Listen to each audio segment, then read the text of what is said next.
Well, hello everybody, it's Dr. Carmen Wright, and this is Car Chronicles, but obviously I'm not sitting in the car. I am in the great state of Tejas.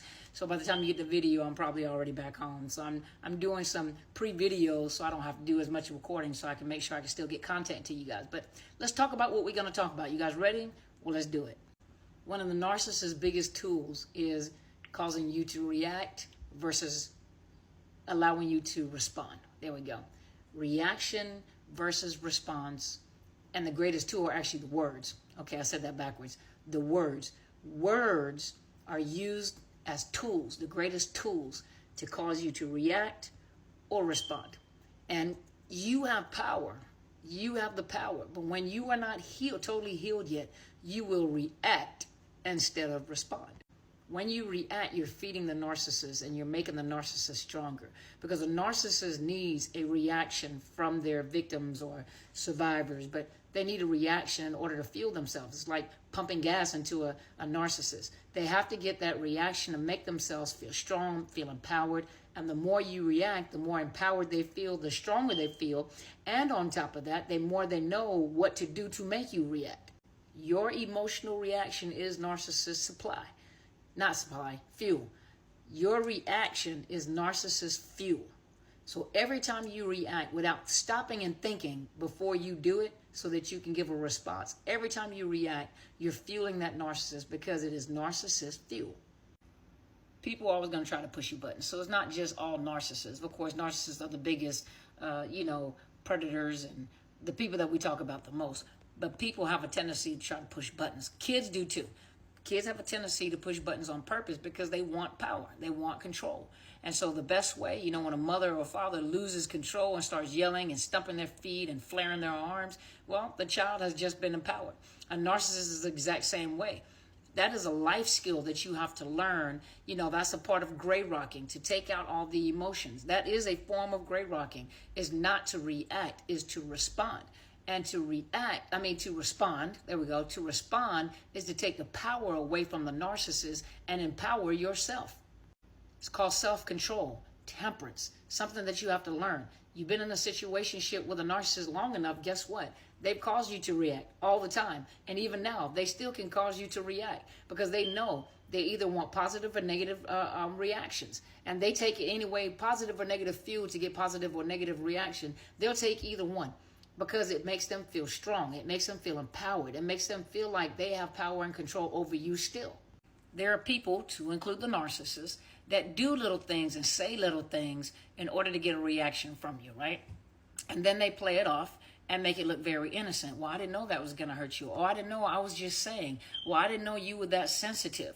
And they're saying things on purpose, underhanded, saying things about your weight, about your family, about your job, about anything, things that they know bothers you. Maybe it's your weight, maybe it's your eye color, and those are self-esteem issues. But they like to find those little holes and dig into those little holes, and then they'll say little things, but then they'll play as soon as you call them out or as soon as you point out what they're doing. The first thing they'll do is play innocent to make you play crazy. To make you play crazy. You guys know it's early in the morning, but to make you feel crazy. It's that crazy making, the gaslighting. That's what they're doing. And the more they gaslight you, the more you feel crazy, the more you're going to react, especially when you get tired of being picked on.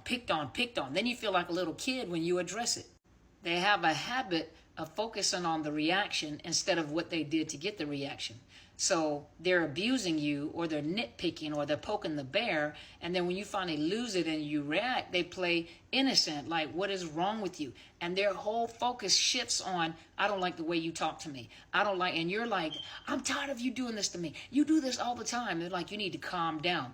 The whole other part of the situation has just been lost, and the entire focus is now on how you reacted, and they don't like how you did that, and that's very disrespectful, and I can't believe you need to learn how to talk to me and talk to me differently, and this is what you always do. But see, the whole situation has just been lost, and they do not take accountability or responsibility over the fact that they were the one who caused the reaction. Two wrongs don't make a right. That's why I say you have to practice. It is a skill, a life skill that you have to learn. It's called temperance. It's called self-control. You've been in a situation like this with a narcissist long enough. Now you have to practice self-control, responding versus reacting. Anytime they start focusing on their reaction, it is a misdirection technique that they use so that you totally forget what caused you to react in the first place. Now the whole finger is pointing at you. And sometimes you even forget what was it that caused you to react. They always want you to be on the defense, and they want to catch you on the defense, where you're always trying to protect yourself, defending yourself against false accusations, slander, lies, whatever has been said about you. You spend a lot of time trying to fix the story, clarify the story. And think about when you're doing that, your blood pressure is going up, you're getting more angry, and you're giving out more energy. And that narcissist is that energy sucker, is that life drainer. And they're getting a thrill out of you releasing that much energy from your anger and your reaction. Remember, to react is to give away your power.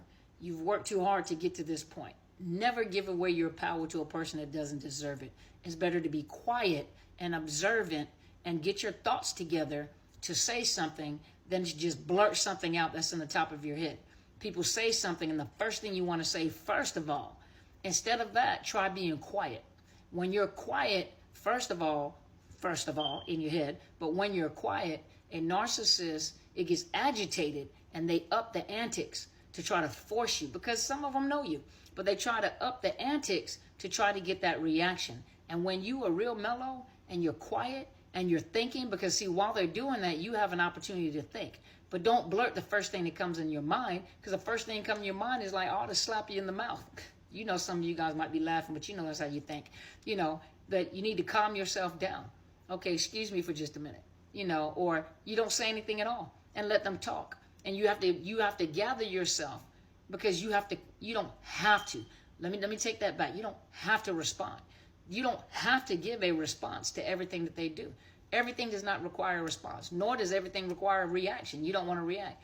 But you're slowly taking away the power of the narcissist, and they hate it to a point where they'll up the antics and sometimes get their own self in trouble.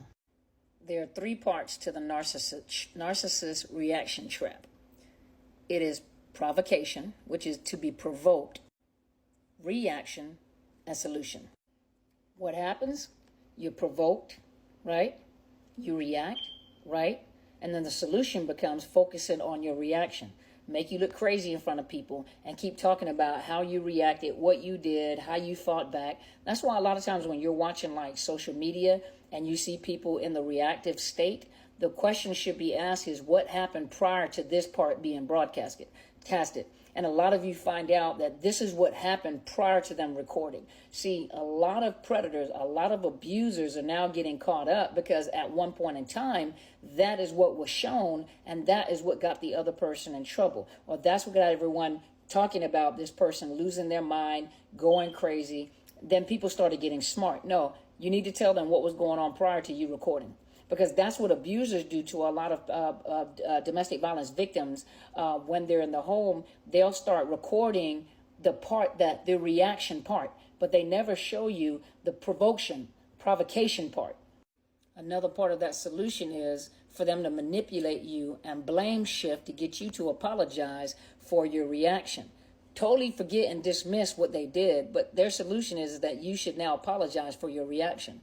A lot of you hate conflict, so you will appease that narcissist. A lot of you do have issues with codependency, so you're a people pleaser, so you try to appease that monster. You try to please that mini god that they created themselves to be, and what ends up happening is you apologize for the sake of peace and quiet. You apologize for the sake of getting along again.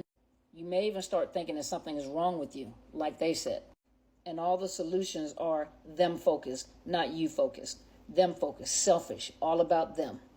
Some of the things to look out for is little sly comments, little, jabs that is a jab. Little nitpicking, ghosting, silent treatment, guilt tripping, verbal abuse, little jokes at your expense. So they're not laughing with you, they're actually laughing at you, or the joke is on you. So the whole joke, everyone is laughing, but really the joke is on you. They're picking on you. So those are just a few things to be aware of.